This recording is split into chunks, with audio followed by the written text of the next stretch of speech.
Hurmatli hamqishloqlarim, mahalladoshlarim, yaxshimisizlar? Ko'rib turibsizlar, bir haftadan beri suvimiz yo'q. Elektrosvet hal qilib oldik, Xudoga shukr. Mana yaxshi ishlayapti. Uni bartaraf etildi. Endigi navbat, mana agar mas'uliyatsizlik bilan qaralmasa, suv oqvaga bo'ladi. Rahbariyat bilan gaplashganimiz yo'q, chunki bunaqa bayram arafasida dam olish kunlari bo'lib qoldi, lekin o'shda ishlaydigan bir xodim Muhammad Rizo aka bilan gaplashdim. Dushanba kuni kran kelar ekan, ko'rib berib, suvni tuzatib berishar ekan. Lekin agar vaqtida e'tibor qaratilmasa, ko'nmaymiz. Shuni esidan chiqarmanglar, chunki biz iste'molchilar huquqi degan narsa bor. Vaqtida to'lovlar bo'lyaptimi?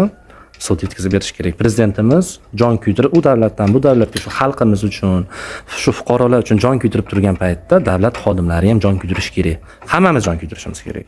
Chunki hamma narsa biz yaxshi yashashimiz uchun, biz uchun bo'lyapti-da. O'shanga suvsizlikka ko'nmaymiz.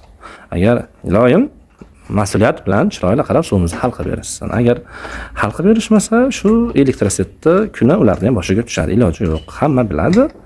Keyin o'tirishadi. Mana elektrosvet vaqtida svetni ham berar ekan, bo'lar ekan.